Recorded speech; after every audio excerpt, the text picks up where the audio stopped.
Hi, everyone. My name is Anthony Caruso III, and I am the publisher of the Capital Sports Report. I am also the host of the Capital Sports Report Live.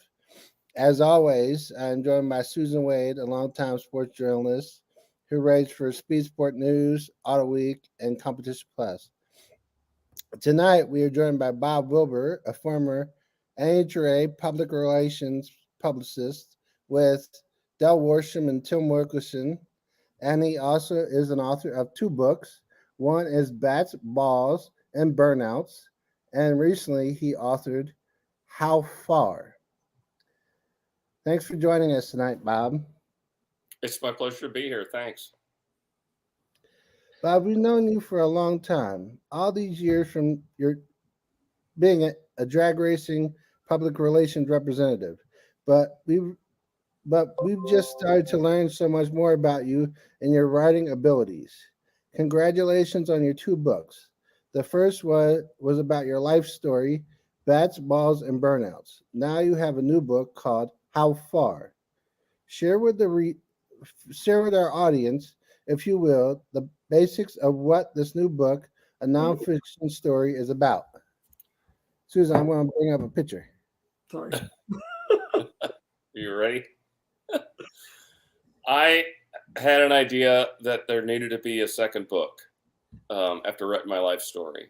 And I don't know where it came from. People ask me, how'd you come up with this? And I'm really not sure. It just popped into my head that I wanted to write this book in the voices of two completely 180-degree out disparate characters. And my first thought was maybe I could find someone to co-write it with me. So he'd be the other, he or she would be the other character. And then I told my wife, no, I think I can do this myself. So it's a hockey player from very northern Minnesota, and it's a baseball player from Surf City in South California. And I just went from there. And that I wrote it in alternating chapters in their voices. And I really didn't have an outline for it.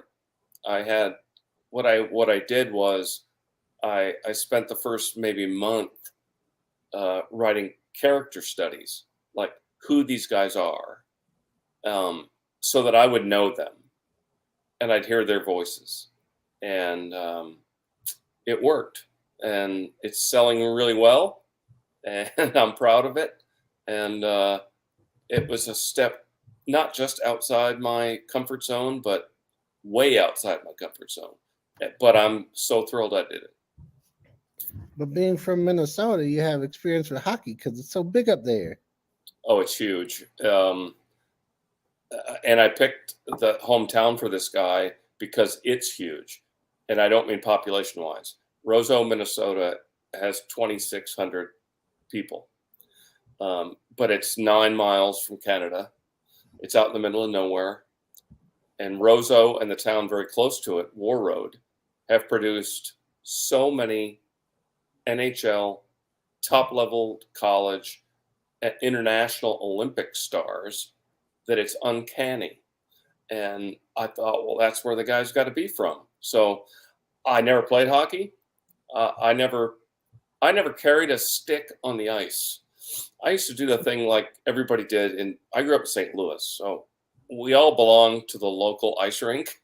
And on Friday nights, that was how you went and flirted with girls, was that you just skated around the ice rink and talked to people. And I never so much as put pads on or laced up skates that were real hockey skates. I just went there for fun. But then the Blues came to town, and it was fun, and we had season tickets, and I became a hockey fan.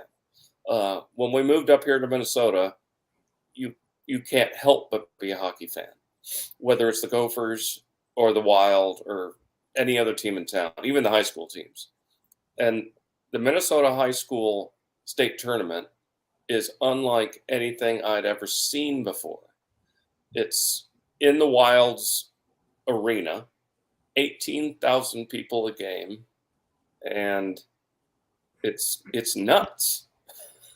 And these kids get to play there. And I'm like, well, okay, this is pretty easy.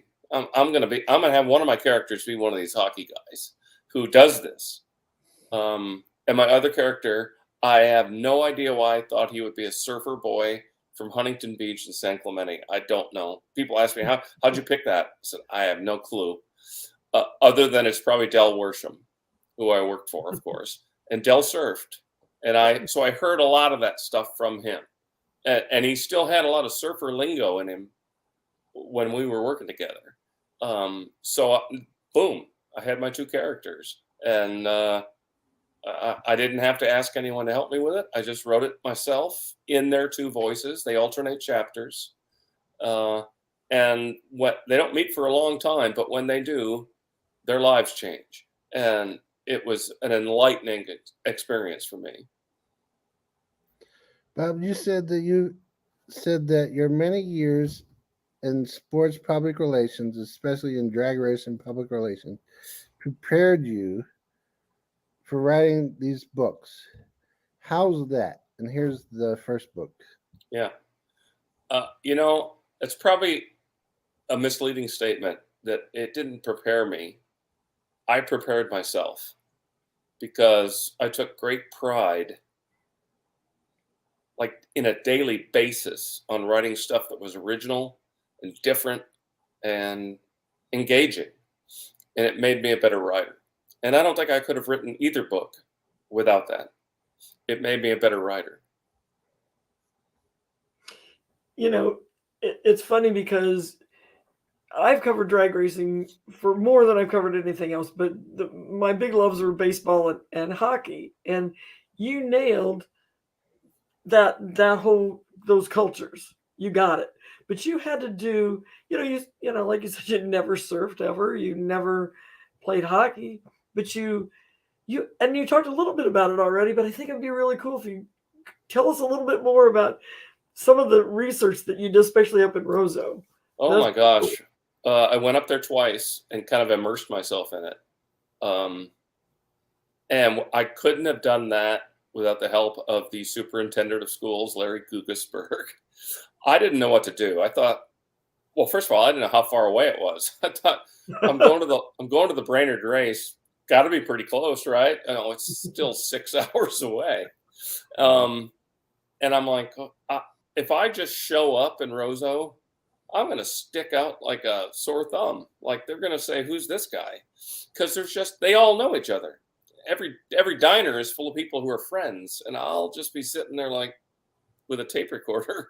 And I didn't want that. So I literally just called the school and said, here's what I want to do. Here's the book I want to write. Who can I talk to? And they gave me Larry's name and his number. And he called me within 15 minutes and said, this is awesome.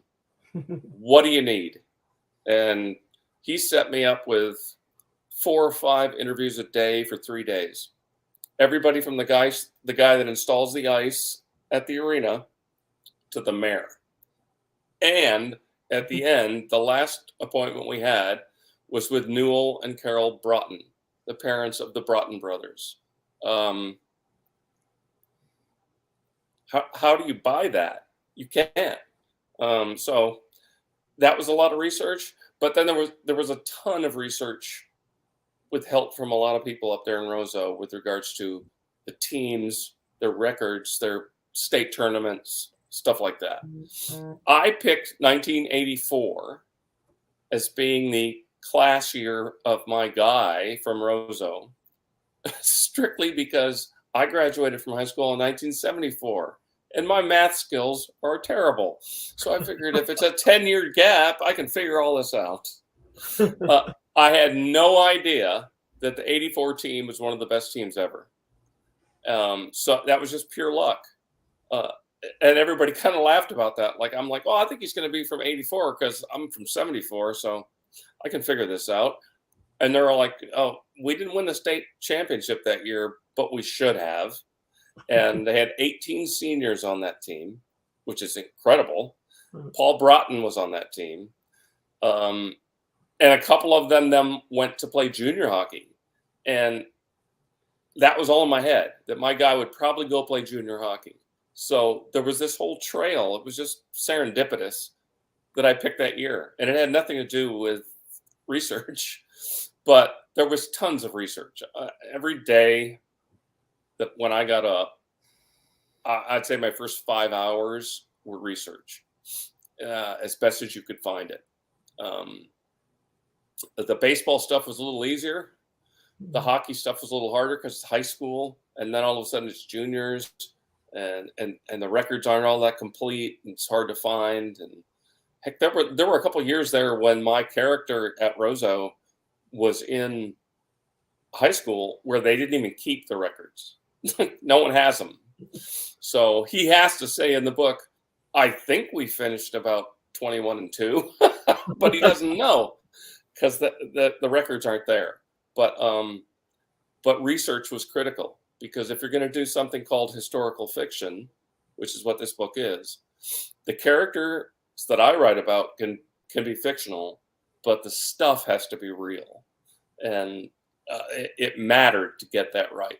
The baseball stuff was pretty easy. Obviously, I played professional baseball. I knew what it was like. It's not that hard to find the records for the Port Charlotte Rangers and the Tulsa Oilers and the Oklahoma City 89ers, and it's all out there. But you had to do it. So I think in the long run, I probably did as much research as I did writing. The writing part was just do the research, learn it, get it in your head, now go write.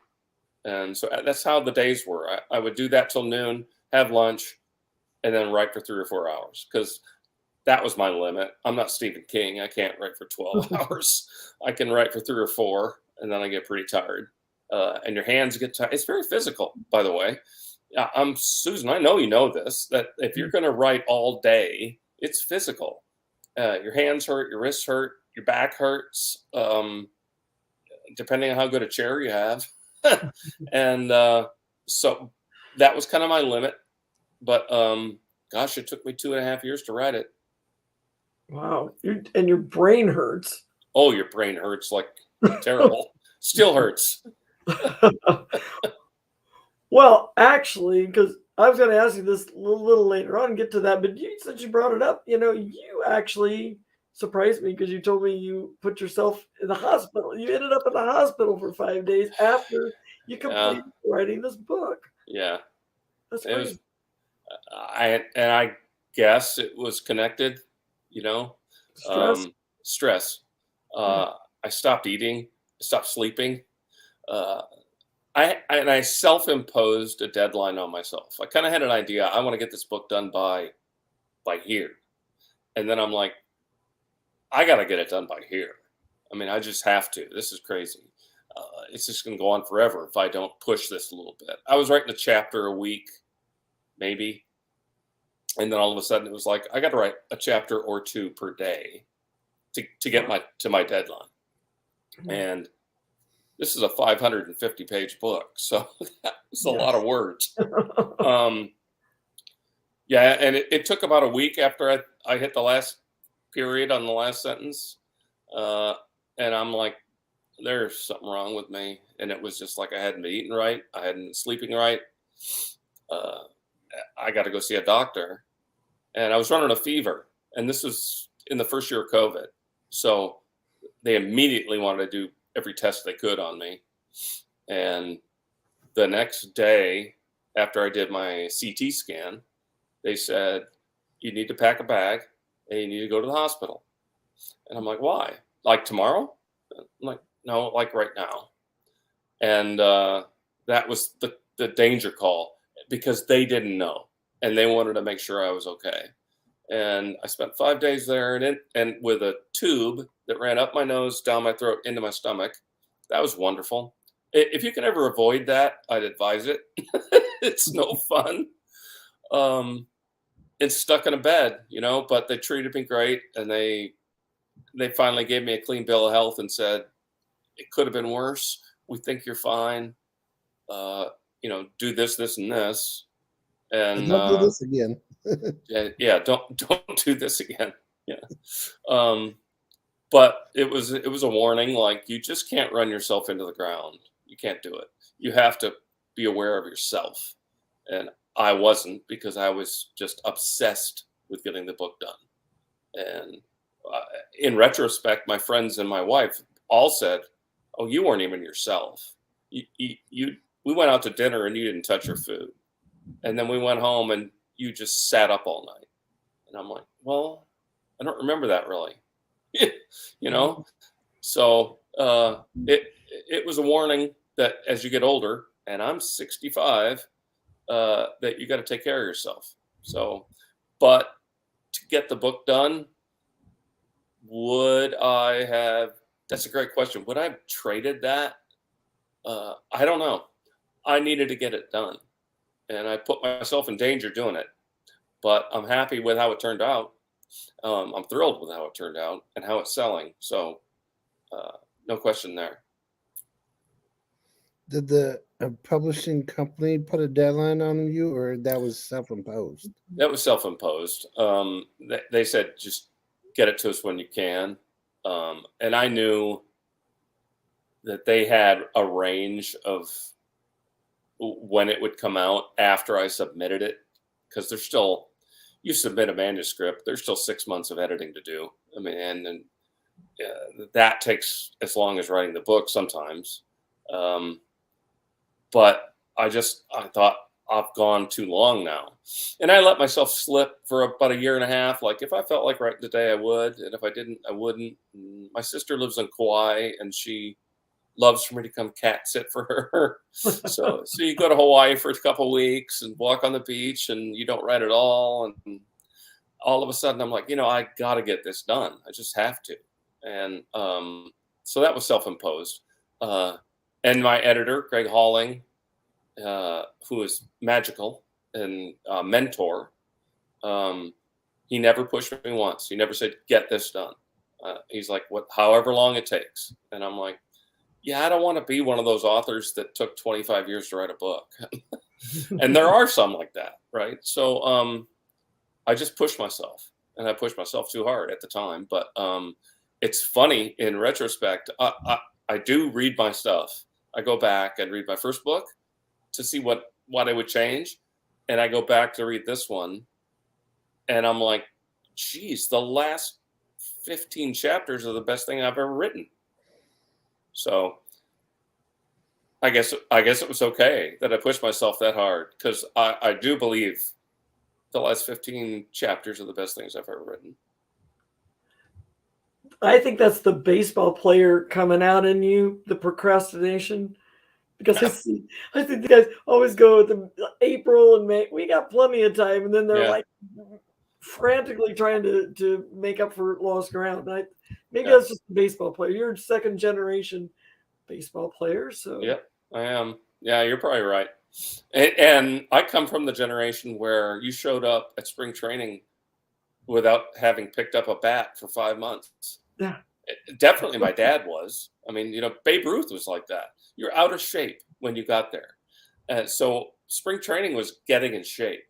I had the luxury of some batting practice pitchers and facilities that before I got to Lakeland, Florida at Tiger Town with the Tigers, I could take some BP. But I didn't have any. I lived in Illinois. I didn't have any way to throw. I didn't have any place to go. So you got there thinking, here's what we're going to do. We're going to get in shape. And that's how they planned it, really. Like, it wasn't like today they expect you to be ready to play a game the day you get there. And not then. They planned it all out hour by hour for about a week and a half. And then you played your first inter-squad game. and that's how slow the process was. So it's not procrastination. It was just a different era, I think. But you're right. You're always rushing at the end there because you're not ready. Yeah. But for those who don't know, could you tell everybody about your dad? Because I remember your dad. So you do? I am. Yeah.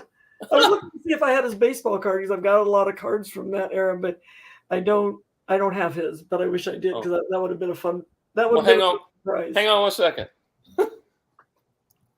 Right here. He has one. I have more than one. There's a Red Sox card. Oh, that's awesome. There's a Cardinals card. And over my shoulder, let me see if I can make this happen. That is his 1946 Cardinals jersey. Sweet. And they don't call them sweaters; they call them They jerseys. call them Okay. jerseys.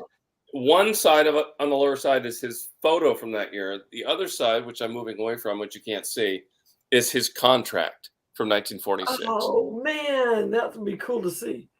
The actual contract. And take a guess what he got paid to play a full season in the big leagues in 1946. Probably like $1,000. It was $4,000. Yeah. And they thought they were rich.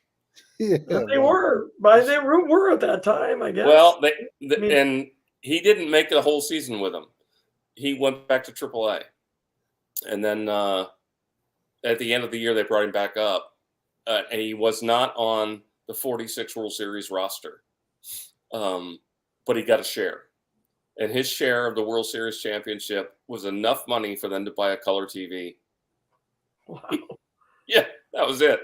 That's crazy. Yeah. But one of your Minnesota Twins guys, Joe Mays, he's not there anymore, Yeah. I'm pretty sure, but he was telling me that he said, I get the lowest salary in Major League Baseball, and I'm fine. I don't care. He said, because that's a lot of money. He said, Yeah.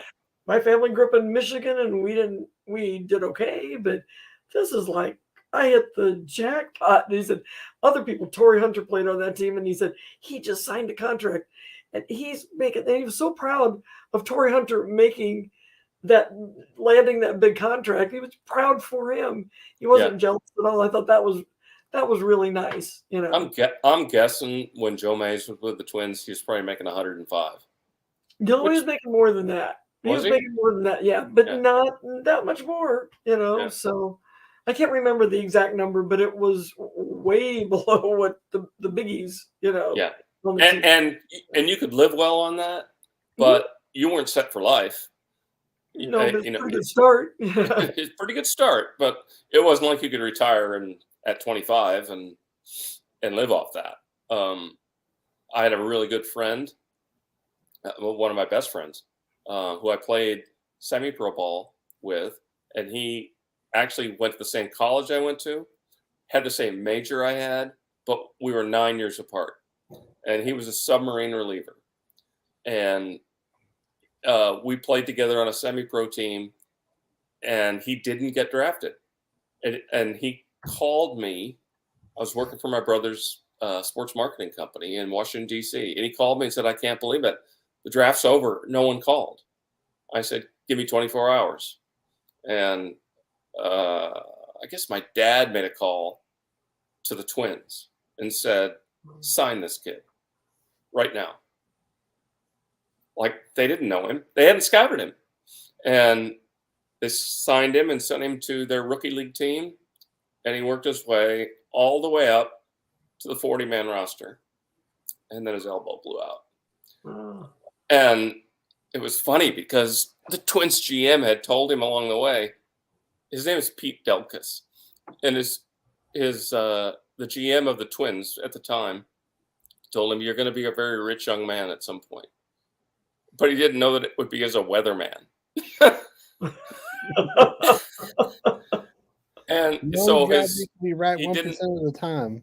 He didn't make it to the big leagues as a pitcher, but I was actually his agent for a while.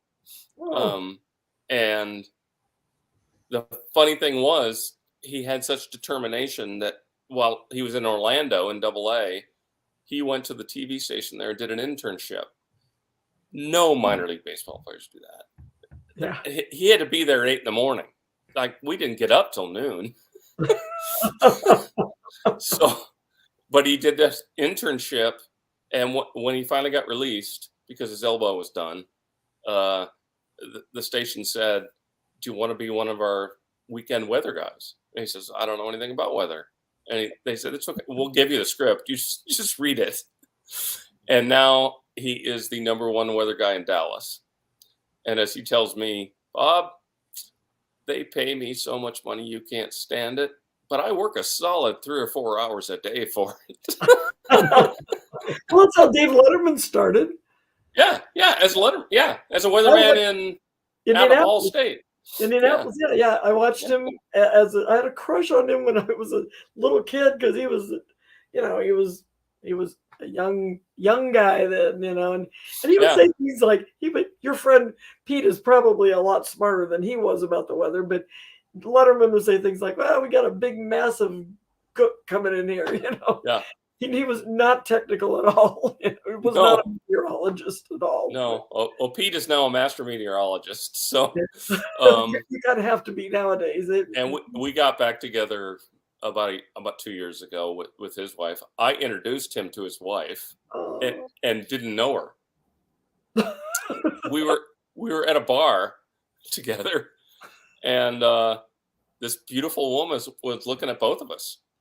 And I'm like, well, she's way too young for me because he's 10 years younger than me, 11.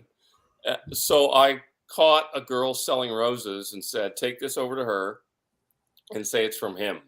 And they're still married. You were a matchmaker on top of everything else. Matchmaker, baby. That's awesome. Yeah. So my wife and I went down to Dallas for Elon Werner's. It wasn't his birthday. I don't know. He had a party, and that made sense for us to get on a plane and go to Dallas. And then we went and saw Pete the next day at a restaurant, and that's all they could talk about was that night when I did that. Oh, that's so cute. That was very thoughtful of you. Very thoughtful. I thought it was. Yes. Just paying it forward. But you have. I'm sorry, Anthony. I know you wanted to ask a question. I'm going to just jump in here and say this because you, Bob, have cast a wide net with friendships through all these things you've done through sports and your blog even. I mean, it's like you meet people everywhere. You have friends who are in the Jersey Boys, and I mean, not anymore, I think, but you no, there are two. They're still there. Yeah. How are they? Oh yeah. One of them plays Frankie Valli on Broadway. Is that Buck? No, that is Aaron. Aaron, okay. Yeah.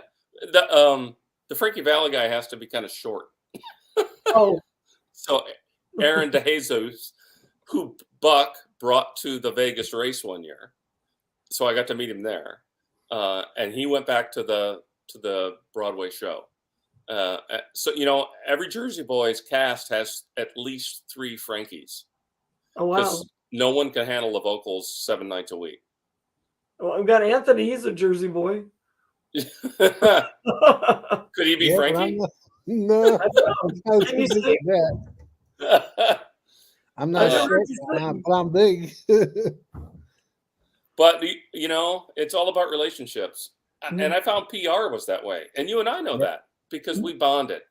And I knew I could call you and say, whether it was Wilkerson or Worsham, hey, I got an idea. Here's a story. And you would write it. And if I hadn't established that relationship, it never would have happened. So I've always, when I've mentored any PR people, I've said, this isn't about writing. It's not about a template that you fill out every week that's exactly like the week before it. My driver wants to win this race. No one wants to read that. Well, of course they do. But it's about being creative and establishing relationships. And that was kind of the way I did it. And you really were creative. Anthony, I don't know if you remember this, but I got a press release from Bob one time that was Seattle. Now, Seattle race is always 14th or 15th in the year. And so it's like, but then you run out of creative things to say usually. But Bob writes this thing about how they're all coming to Seattle and it's surrounded by, fir trees and it's like a spa for race car engines. It's a spa for race cars. I remember that. It was great. I even called you up and said, that's classic. That's who else would do that at that time in the year? Everybody else was mailing it in, Right? Yeah. At the same time, we were just starting to race in Vegas. And everybody, myself included, used Vegas headlines. Wants to come up all aces at the Vegas race, stuff like that. And I think 3 years in, I said, I'm never doing that again. I'm going to write something completely non-gambling and find a real story instead of just relying on cliches.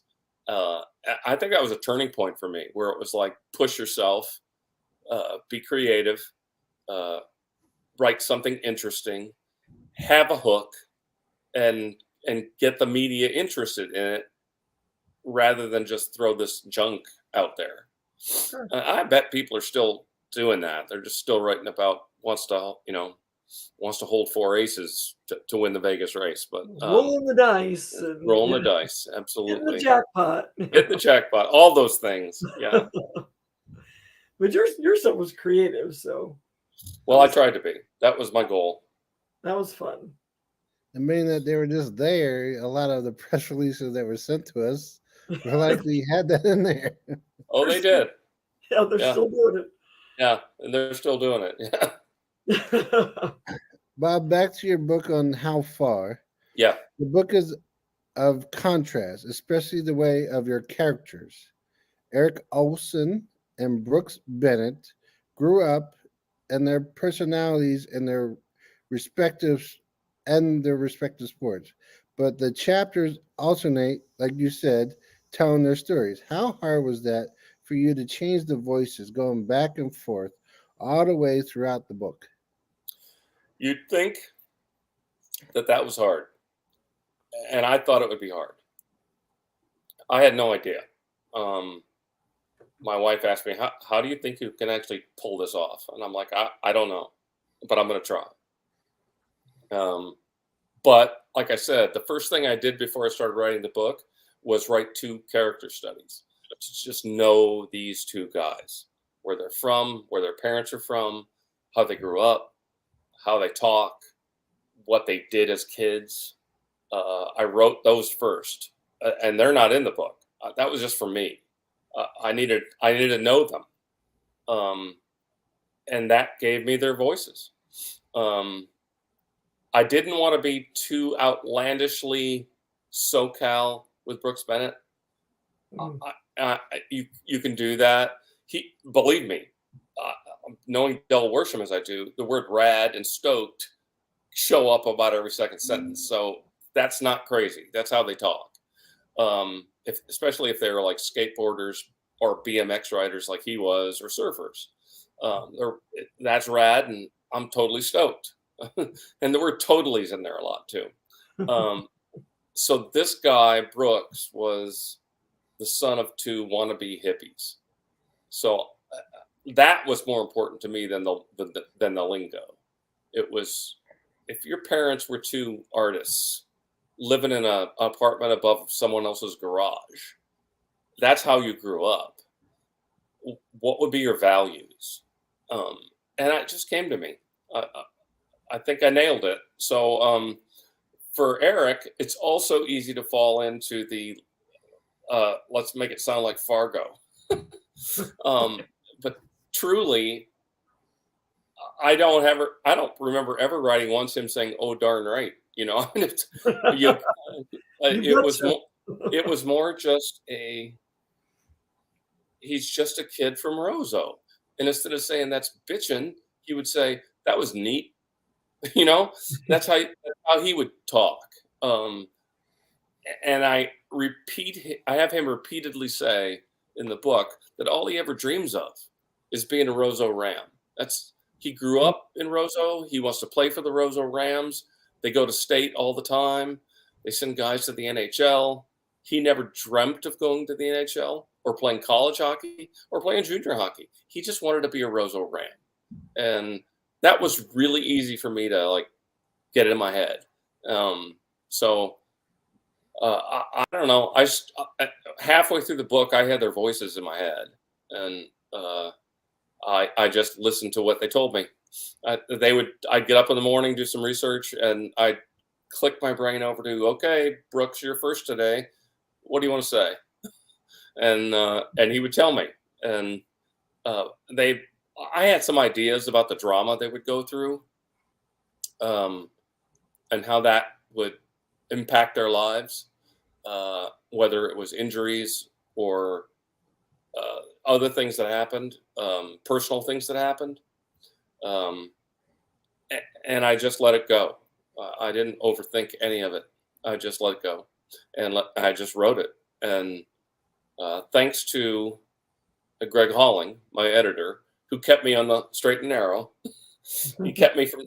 There were a few chapters where I got off the tracks a little bit, and he'd say, "This doesn't advance the story. You don't need to. You don't need to do this."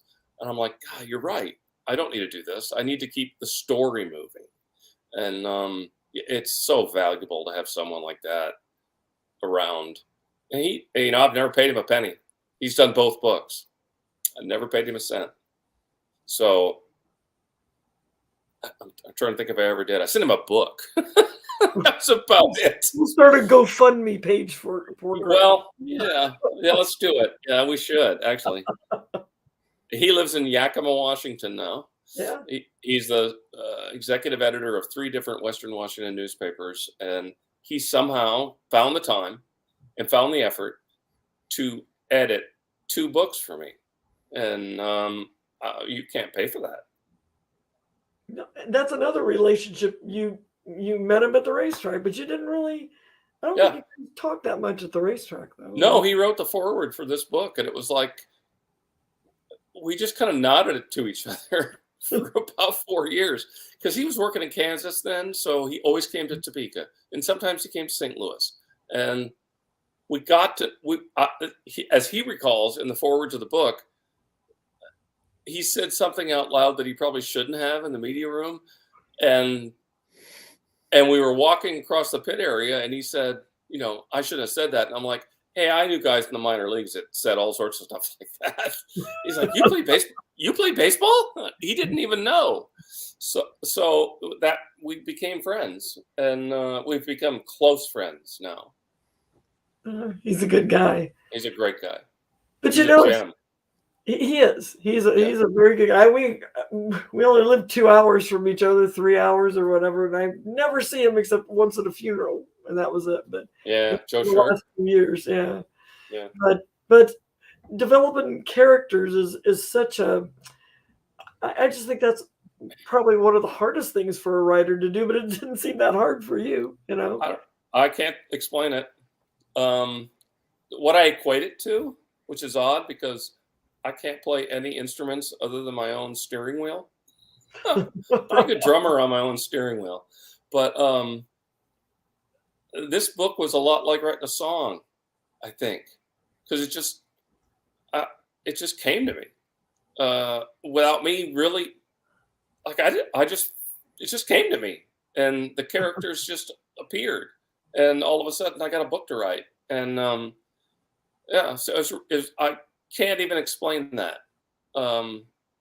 It was like writing an album, except it was a book.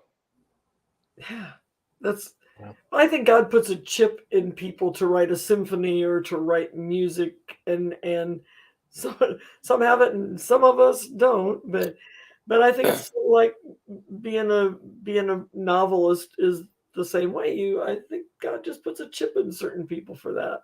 Could be. And that's interesting that you use that word, because for my autobiography, Bats, Balls, and Baseballs, I still consider myself just a writer, because I was just writing my life story. It's like a big, long press release. That's nonfiction. It was nonfiction. Everything was nonfiction up until now. But I had to do a lot of research for that book too. But this one, I said, okay, I'm an author now. I wrote this, created out of thin air, and that was magical. I watched many times now a documentary about the band Kansas, and I was kind of big fans of theirs. And Kerry Livgren wrote a lot of their songs. And there was a point in the band where they were struggling, and the record label was like, you got to do something better. They weren't having any hits. And 3 days in a row, he came in with new songs. And one was Carry On Wayward Son, and the next one was Dust in the Wind. And he wrote them in one night. And he said, no idea where that came from. I was sitting in my living room working on finger picking my guitar with a little exercise. And my wife said, that's a song. And I'm like, no, it's an exercise. And by the next morning, it was Dust in the Wind. Wow. And I'm like, that's how it just, He said, it just comes into your head. And I'm like, these two guys just came into my head. So you take it. Believe me, you don't turn it down. You say thank you. And I'm so happy to know these guys because I still feel like they're friends of mine. Yeah, I asked you earlier if you missed them. Well, they're still in my head, rent free. Rent free. They're still in there. Well, Howard Stern was interviewing Paul McCartnney, and oh boy, somehow Sir Paul McCartney. Really, really interesting interview. I mean, they both were really interesting in that interview. But McCartney told him that he was taking a cab over to John Lennon's apartment, his flat, and that he had his driver's license taken away from him, so he had to take a cab. So he asked the cabbie, "Oh, you must be busy all the time," and the guy goes, 8 days a week, and oh gosh. And that's where that song came from. So just who knows where all these weird things pop up. But, and I love the story from Sir Paul when he says that a song came into his head and he decided the words were scrambled eggs. And that was, what song was that? Yesterday. Those are the words he put out there just to get the vocals going. That's amazing, isn't it? Amazing. That really is amazing, Yeah. Which is an overused word, but that was amazing. Yeah. Well, my book is good. I don't think it's amazing. I don't know. We'll be the judge of that. I'm not in a class with Sir Paul. Well, but you're not writing music. You're writing a book. He couldn't write your book. That's probably right. Yeah, probably right. Yeah. I don't know. So it's a give and take thing. It is. Yeah. Anthony, I thought I was interrupting you there. I Sorry. thought you were going to ask about the comfort zone question. Oh, you know what? That is true, because there's this. Speaking of weird quotes and things, that I saw this thing that said that success happens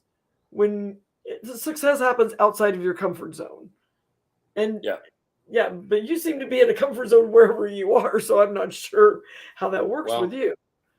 For this book, my desire was to get as far outside my comfort zone as I could. Well, that's not true. I mean, as far outside my comfort zone as possible would be like a murder mystery. And I tried that once and got one chapter into it and said, this is really complicated. So it is. Yeah, it is. I couldn't write that. But I wanted to do something outside of writing someone else's biography. I've had a lot of offers from people that I could, would you write my book for me? And I probably will at some point for some of those guys, but I wanted to do something original and creative, and it had to be uncomfortable. And it took me to places in their stories that were uncomfortable. In my story, my autobiography, I never talked about a lot of relationships, breakups, things that happen behind closed doors, stuff like that. But I felt like these guys needed to write about that, how they developed and grew and became the men they were. And that's kind of how I wrote it. So I got outside that comfort zone of, like, I've never written about a sex scene in my life.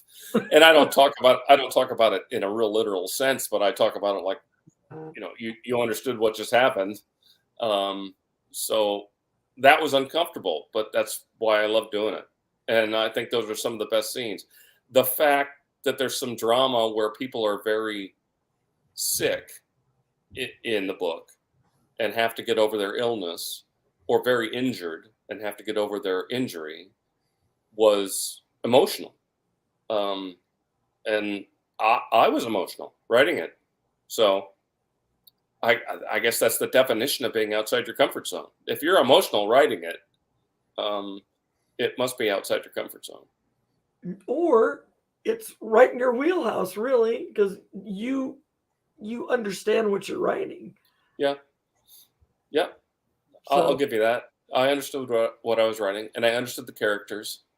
And like I said, by halfway through the book, I told my wife, I don't even feel like I'm writing this. I think they're writing it. I'm just transcribing it because they tell me what to write. and I hear their voices and I know their stories.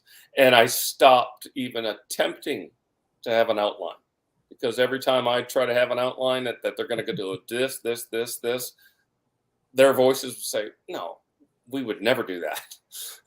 This is what I would do. And I would just throw it away and follow the thoughts in my head of who that guy was. And I loved writing the alternating chapters. That was really easy for me. I could have done it a different way. A lot of people really enjoy the fact that they can tell who's writing it because there's an autograph at the top of every chapter heading of the two guys, Eric Olson and Brooks Bennett.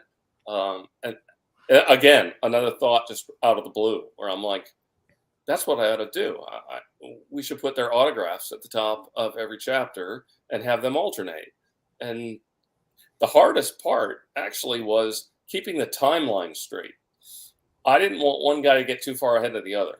So you don't want Eric talking about something Brooks had done before Brooks has said it himself, right? So you're constantly juxtaposing those two things to keep them in line. That was probably the hardest part of keeping the flow going, was making sure it was all in line and they weren't jumping ahead of each other. But I still know these guys. They're still in my head, rent-free. Bob, as a PR person, you had to not only write press releases, but you also had to promote your client to the media. When it comes to the books that you have written, which is harder for you, writing the books or promoting it? Well, self-promoting is hard,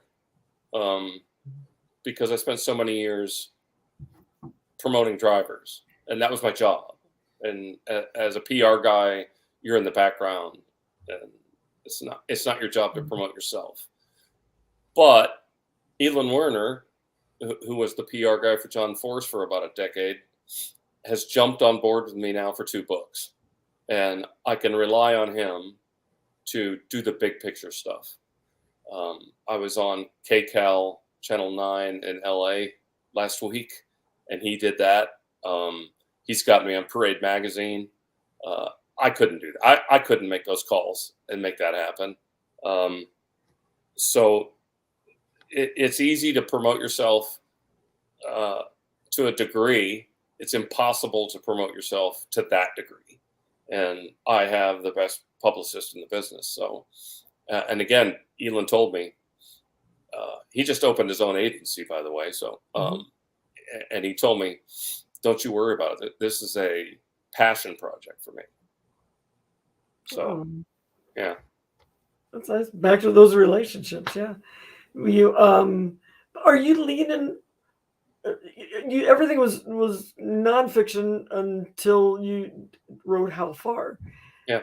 Do you now, after that experience and how profound an effect that had on you, do you, good and bad, I guess, but yeah, do you feel like you're leaning more towards, you're liking fiction now, or do you want to stay with nonfiction? I'm at a flux. I don't know where we're going to go next. It took me 2 years to write this, and then another 6 months to get it edited and out. And it takes a year to promote it, or you're cheating yourself if you don't do that. If you just promote it for the first month and let it go, it just sits there, right? People don't buy it. So I have a cousin who is 6'10". He was the center at LaSalle, drafted by the Portland Trail Blazers, like one of the last guys cut by them that year. And he went and played about 6 years in Italy. And he has so many rich stories to tell about playing in Italy, playing professional basketball. And he made a lot of money over there. It wasn't NBA money, but it was good money. And I also worked at Converse Shoes, where most of my colleagues played professional basketball. That's how Converse staffed their company. It was like, if you're going to have a guy walk in a sporting goods store and say, these are the basketball shoes your guy's got to have, he should be a well-known star. So I have plenty of basketball contacts and stories, and I never played any higher than my front driveway.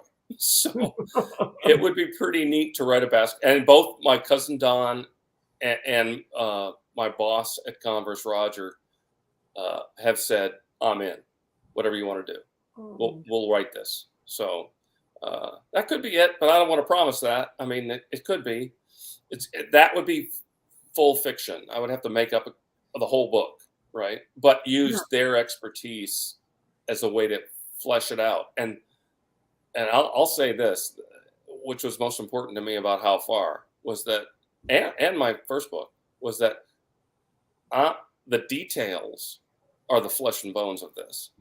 You don't just write a story with no details.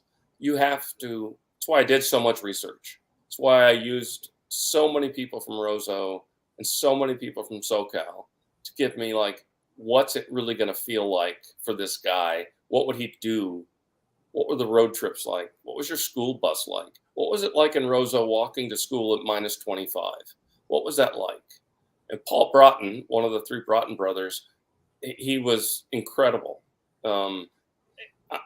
It never failed that he could give me details that I never would have dreamt of. Can you share some of those, because those are pretty interesting? He knew how to walk to school backwards.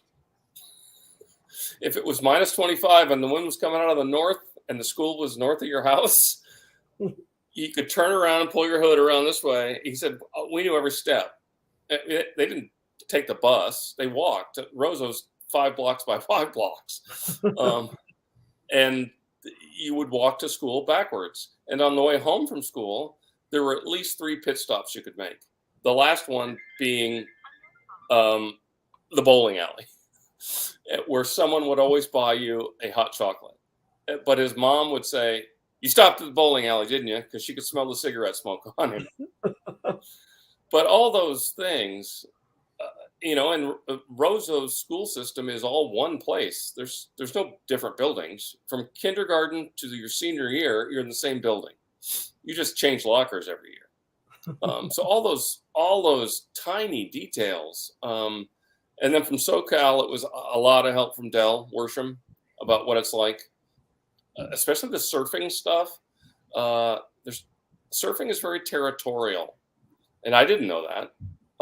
You don't just show up at a new beach and jump right in. You have to be deferential to the guys who that's their beach, right? So he told me how that worked, and I played that into it. So you just earn your respect slowly, or you have a sponsor, a guy who already surfs there who says, this is my buddy. But you don't just show up in your Volkswagen van, throw your board on the wave and cut a guy off. You're going to get talked to if you do that, because it's territorial. So that was all really important detail to me, all of it. And now I live in the Twin Cities, so the fact that these two guys both went to the University of Minnesota, I have personal experience with that, what it was like there. I had another contact there, a guy named Brian Robbie, who played on the baseball team and would have been the teammate of Brooks Bennett.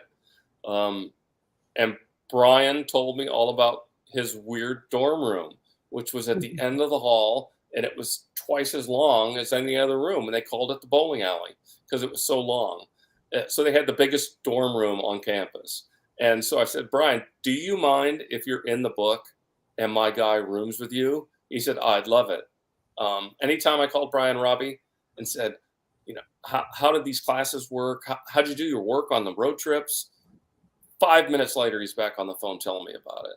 So you can't do that without people helping you. That's true. Yeah. You worked in the NHRA as a PR representative for Del Worsham for many years, and then you switched to Tim Wilkerson. But some might not know about you that you also worked with Whit Bazemore for a period of time. Can you take us through the years with each of these funny car drivers? Whit Bazemore. Excuse me. That's okay. Sorry. I was the general manager of the Kansas City Attack indoor soccer team. I was headed out the door to go to a meeting. We had just signed a new goalie named Brett Phillips. Phillips 66 had a regional office in Kansas City, and I had this brilliant idea of, let's get Brett to change his number to 66. So it said Phillips 66. And he's like, he said, we're pretty superstitious, but yeah, I mean, if you get a sponsorship out of it, I'll do it. I'm walking out the door. The phone rings at the receptionist's desk, and she puts her hand over the phone and says, "It's some guy named Whit Bazemore. Is that right?" And I'm like, "Tell him I'm not here," and put his number on my desk. And I wrote about it in my first book that it was a total out of body experience. Like Whit and I knew each other, and I had done some like freelance work for him. But I'm driving to this meeting thinking, like, I'm not even, it's like a movie, and the writers just flipped the script on me. Like, all of a sudden, my character's going to go do something stupid. Sure enough, I called him, and he had just gotten the RJ Reynolds sponsorship, the Smoke and Joe's deal. He had never had a big sponsorship before. He was scrambling to put a team together. Rob Flynn was going to be the crew chief. He had to buy a big rig. He needed a PR person, and he called me, and I remember in my head saying, I'm going to say yes, even though I love what I'm doing. I love being the general manager of a soccer team. This is awesome. I'm doing great. This couldn't be better, but I'm going to say yes. And I did, and I moved to Indianapolis, and I had to have a moving company, pick up all my stuff, and I had to fly there immediately to find an apartment so I could call the moving company and tell them where to deliver it. I didn't even have an apartment there. And at first it was great, but Whit and I found that we had, and we talk about this openly now, our personalities weren't perfect together. He had two completely different personalities. When it was just me and him over a bottle of wine in downtown Indy, he was intellectual, he was funny, he was kind.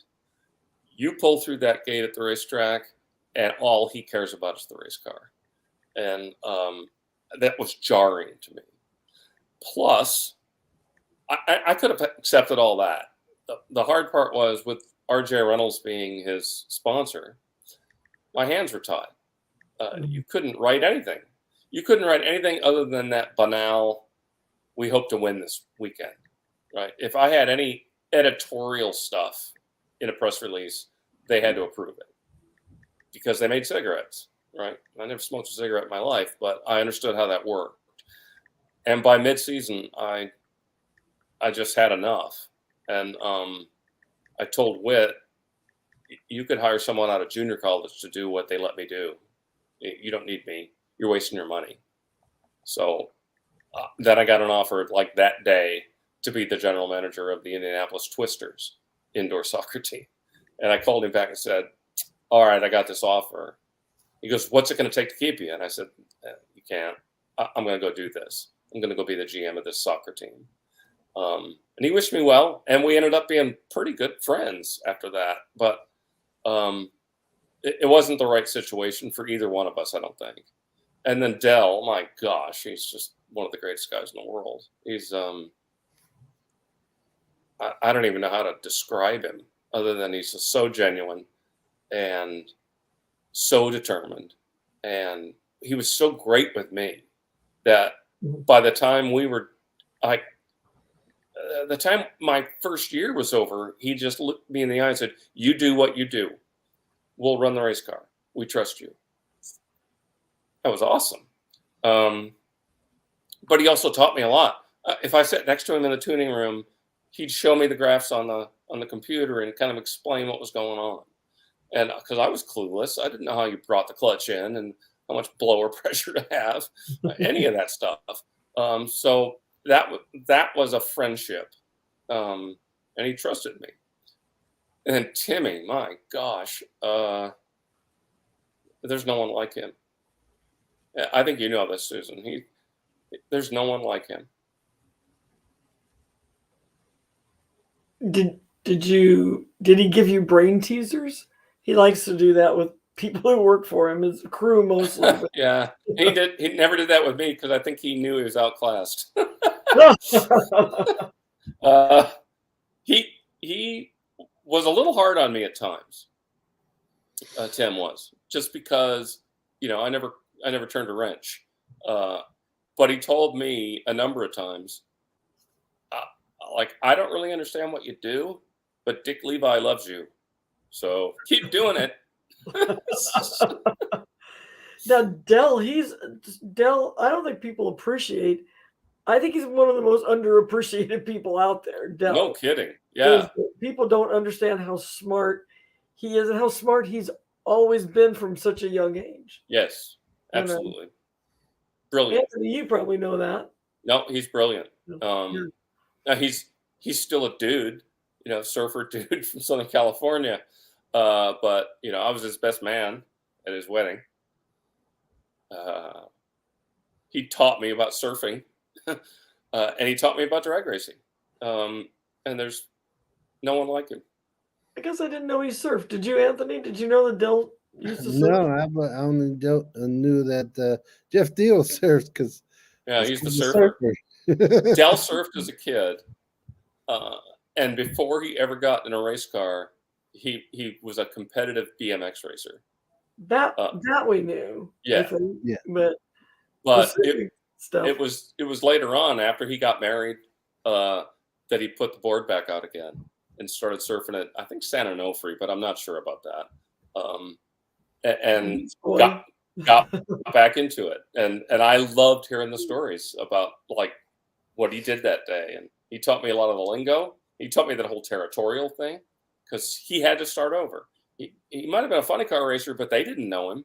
He was a new guy surfing on their beach, and so he told me how that whole thing works, how you earn your stripes and become a friend and become part of the gang. And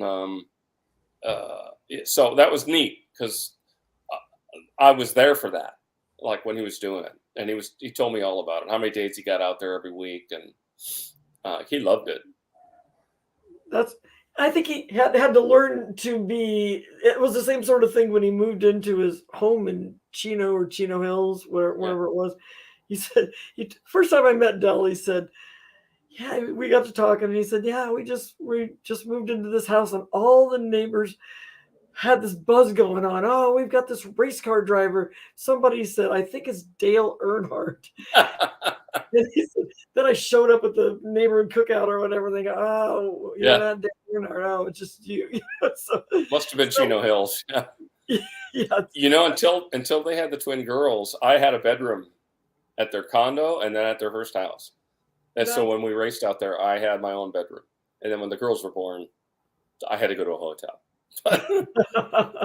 Well, I remember Connie, his wife Connie, said, when she said, I met him because I asked how'd you guys meet, and she said, well, we met at a party, and I asked him what he did, and he said, oh, I'm a race car driver, and she goes, oh, that's nice, but what do you do? Like, what's your real job? What's your real job? Yeah. So they're a cute couple, and they're still together. So how cool! Oh yeah, and the girls are now like in college. That's one of them is Kate. I think it is his backup girl for Bobby Bodie. Is that right? Yeah. Oh, yeah. I mean, he's got a bunch, but she's one of them. Yeah. Oh, wow. Yeah. How cool! How old does that make us feel? Huh? The day they were born, they looked like Kate and Maddie. Kate looked just like Dell. Maddie looked just like Connie. The day they were born.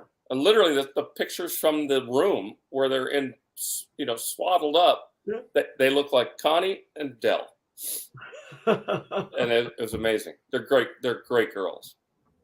That's so cool. Yeah, they call me Bobby Bob sometimes. Bobby Bob? Yeah. When they were really little. I'm not saying anytime recently. Yeah. That's cute. Yeah. Susan, you want to touch on friendships? Yeah, we did a little bit earlier, but and I was thinking how you made so many friends through your blog. But tell us about the blog. You've been had tons of things to say, and you had no problem saying them in your blog. I mean, you bear a lot of your own soul in your blog. So, and tell people where they can find that, because it's really interesting. So. Well, nowadays it's at our family charity, the Perfect Game Foundation. You can Google that. It's Bob's blog at the Perfect Game Foundation. But for, let's see, 2005, for 10 years, it was at NHRA.com. And I was the only non-driver writer. That's not saying I was the only non-driver who actually wrote the blogs. A lot of them are ghostwritten for the drivers. Yeah. Jack Beckman wrote his. There were a couple other drivers that worked at it pretty hard, but most of them were just written by their PR people. And Phil Burgess, the executive director, editor at National Dragster and the website, said, I want you to write this blog as Dell.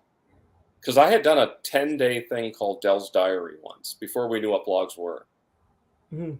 And I had written it. And everybody believed it was Dell. But he wasn't even interested in doing it. And as it turned out, during that 10-day period was when he crashed really badly at Norwalk at the match race. And we were very scared for him. It was dark. We couldn't see what was going on. We just saw sparks down the track, and he was out cold when the guys got to him. And so I had to write that as him. But I told Phil, he lives in California. I live in Minnesota. A blog shouldn't be about what happens at the racetrack. That's already online. Everybody knows what happens at the racetrack. It should be about where you went to dinner and what you and your wife are doing. That's what a blog should be about. So I don't see how I can do this. Dell's not going to take the time to give me all that, or definitely not going to take the time to take pictures and send them to me. So Phil said the magic words. He said, okay, let's see if somebody nobody's ever heard of can write about stuff they don't care about and still entertain them. Well, there's an invitation for you. It was a challenge, and that's what it was. And I took it upon myself, so I wrote it as myself, and it caught on so fast. I have still no idea how it caught on so fast, but I enjoyed it. I just wrote about whatever was going on in my life, and I thought people enjoyed the fact that they were behind the ropes with me, and hearing about. I'm not in a private jet. I got to go to the airport. I hope I'm sitting in seat 2A, and here's the hotel. And now I got to fight traffic to get to the racetrack. And now I got to go do this press stuff with Dell. And it just caught on. And it didn't take long before Dell and I walked in the track at Pomona, and more people yelled out my name than his. He probably liked that, actually. He did. He said, son of a gun, you're famous. So it was enlightening. And it gave me that was huge for me, because it gave me the belief that I could write about whatever I want to write about and people will read it. Want to get that? It's not my phone. No, it's here. Bob, could you talk about you touched briefly just a few seconds ago about the Perfect Game Foundation, but could you talk more importantly about the Pay It Forward mission of the foundation? Yeah, it's my brother Dell Jr. Came up with the concept after my father died, and then my mother died, and it was going to be like a foundation to honor them, because they were groundbreakers. My mother was an absolute glass ceiling breaker. She worked at the biggest radio station in St. Louis as a reporter. She worked in the Cardinals front office as a director when no women did that. The only other women in the office were secretaries. So the idea was, the hard part is we were blessed because we grew up in this baseball family. We had so many open doors to walk through because my dad played for the Cardinals, Phillies, and Red Sox. So how do we help kids whose dads don't do that? How do we help make that happen? And Dell said, let's just get a network together of teams in all sports. And our job will be to be the someone you know, because it's who you know, not what you know. Let's be the people they know to get them through the door. Then it's up to them. And mostly it's internships. right, with baseball teams and basketball teams and hockey teams. And Dell is great at relationship building. So we have a network now where, I don't know, we've probably placed over 125 people with various teams. Wow. And it's up to them, make it or break it at that point. But we're the person that got you in the door. So all for free.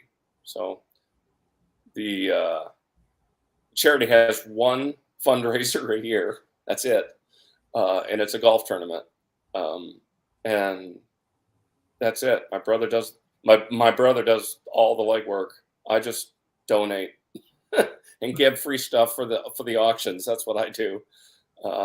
Every time I look at the site and he's got 5 more people placed in places, I'm like, son of a gun! I didn't even know you did this. This is awesome. So, like I said, once he does that and gets them placed, it's up to them.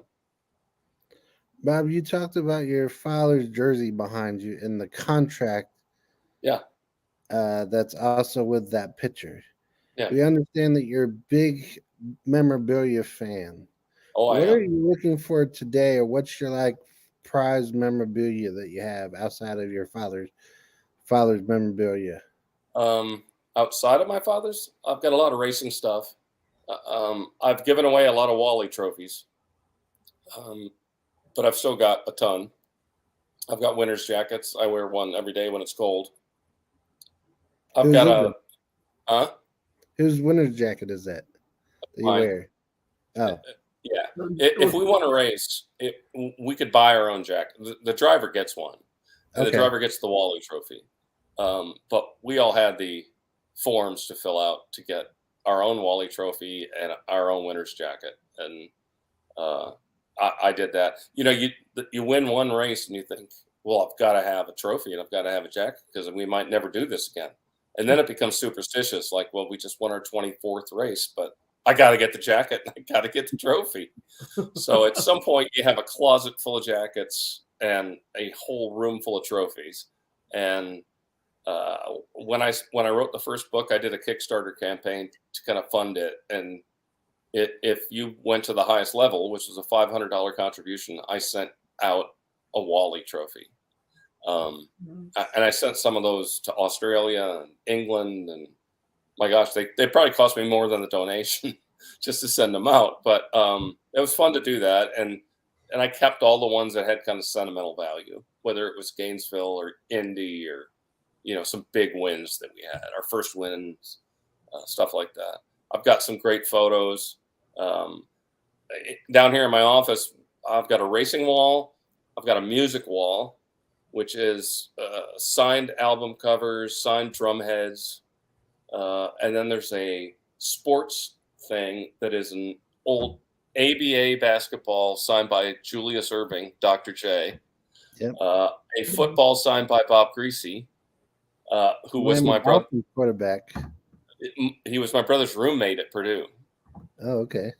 They roomed together at Sigma Chi. And then I got an original MISL indoor soccer ball and a Hall of Fame induction hat from Burt Blyleven. So that sits over there. And then there's another wall that is entertainment, and that's Jersey Boys and other like animation art and stuff like that. And then my dad's jersey here, and right up above me is his Twins jersey from when he was the manager of their instructional league team in 1968, 67. And on that, I was the bat boy down there for about a week and a half. I got to get out of school. The nuns let me out of the school for about a week and a half to go be the bat boy. And Rod Carew was on that team as a rookie.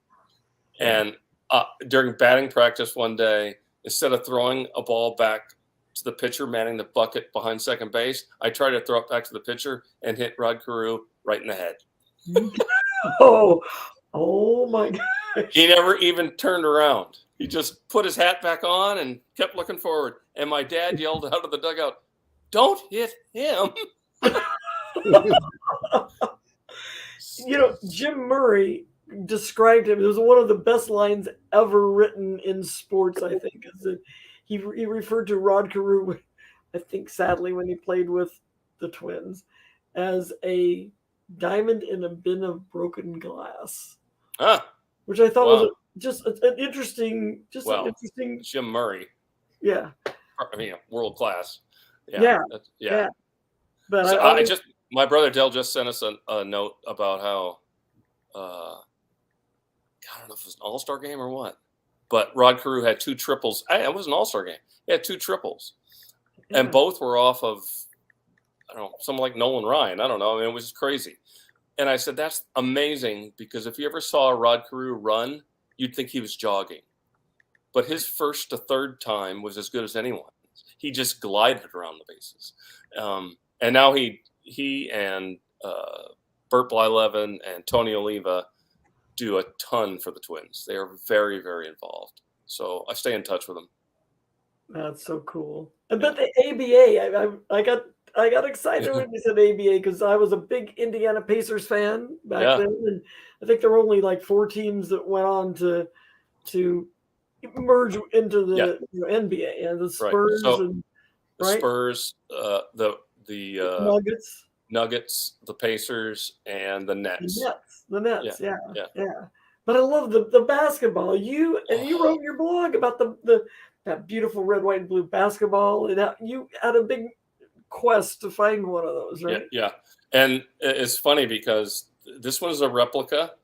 Some company who's certified, Fanatics is the name of the company, so they're all numbered, but it is the exact same ball. If you want an actual game-used ABA basketball, you're looking at $25,000 at least. So they're out of my league. I'm not going to pay that for a beat-up old basketball. But I saw this one, and it's beautiful. And Dr. J signs a lot of stuff, so it's really easy to confirm that it's his autograph. It's beautiful. He's got a great signature. And the guy had it listed for $450. I hit buy now immediately on eBay. Like, this guy doesn't know what he's got here. You could sell this for $1,000 easily, just for the Dr. J autograph. And the guy sent it to me, and it's a prized possession. I love it. I loved playing with the rubber version in the front yard. I mean, I just loved it.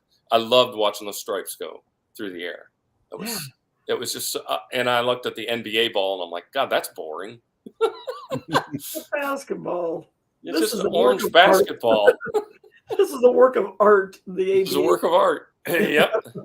Well, the whole league was just the coolest league. I mean, it was like hometown stuff. It was like I grew up in Indiana, in Indianapolis, so it was like the grown-up version of high school basketball, because it was a lot of the same guys. Yeah. So and I was an usher at the arena in St. Louis for the Spirits of St. Louis, and they were the most outrageous team in the league, because they were just kind of wild spirits, no pun intended. But I loved it. I loved every game I went to. Yeah, the Pacers were like that too. And everybody got into it. My mother was knitting, and she was knitting a tennis sweater for me, and she was listening to the game while she was doing it, and it went into overtime, and she got all excited, and she lifts the sweater up, and one arm is about 3 feet longer than the other one. She just got so excited. Oh gosh, that's how we were. We listened to every game. It was so exciting. So, do you know who the original and only play-by-play announcer for the Spirits was? I don't. I don't know. Bob Costas. Oh, Bob Costas. Yes. You had that in your blog, and I remember. 21 years old, just sent a tape straight out of Syracuse University, and his tape just happened to be sitting on top of the stack, and the owner said, "Yeah, he's pretty good," so they hired him. That on top of on top of the stack thing, you'll love the story, because you know about the Bavazis, right? Oh yeah. I knew Peter very well. Yeah. Oh, so Peter's really funny. Peter used to go head to head with Buzzy, his dad. Right. Also, when Peter was with the Blue Jays and Buzzy was with the Angels, Buzzy was also with the Padres and Brooklyn Dodgers and all. Anyway, but I worked with Peter's younger brother, Bob. Yeah. And but Bob was notorious for never knowing who was on the team. He didn't know his players, and this and Bob was also notorious for making sure he kept every nickel he could get. So Right. and so this one of these kids' name was David Bain. He threw a baseball over the fence to some kid, and Bavasi was standing there, and he goes, "That's going to cost you, whatever, $20 or whatever." Yeah. And he goes, well, I would worry about that if you knew my name, but I've heard you don't know anybody's name. And he goes, "You're David Bain." And he goes, "How did you know that? Because you don't know anybody's name on this team." And he said, "Well, I don't, but I know you because outside my office we sell merchandise, and there's a rack of merchandise there, and we have trading cards, baseball cards, and they're in alphabetical order, and you're on the top, and you're the only name I know of anybody on this team this year. So David Bain, you are getting fined." Isn't that funny? That used to be like a big thing that you didn't give balls away, and now they throw every ball in the stands. Yeah. Well, I mean, I know it's funny, but hey, Yeah, it's all about keeping the fans, Yeah, I thought it was kind of a cool thing. So Bob, anyway, thank you for joining us tonight. Can you tell our audience where they can find your book set? I know Amazon is one place, and also where they can find you on the internet. Yeah, I have a new website. It's bobwilber.net. So my name is spelled BOBWILBER.net, and you can order the books directly from there. It'll take you to Amazon. I steer people to Amazon because everybody's comfortable with it. Barnes & Noble has it too, online, not in the stores, only online. But the ratings on Amazon are pretty important to keeping interest built. So if you want to go find How Far or Bats, Balls, and Burnouts, it's still selling on Amazon. So they're both there. Or you can just go to my new website, bobwilber.net. Thank you for joining us tonight, Bob. And outside of being on Facebook Live and on YouTube at the moment, this recording will be put on Rumble and BitChute later in the next few days, and also placed on Anchor.fm. Thank you for joining us again. My pleasure. It's great to be with you guys. No, that was ours. It was just a big gab fest. It was fun. Yeah, it is fun to talk. I don't have a hard time talking. Got to hit that dictate button on your thing, and it'll just come on the screen for you, and then you can write your next book by talking it. Try that. I don't know if I can do that. Get you out of your comfort zone. It's out of my comfort zone.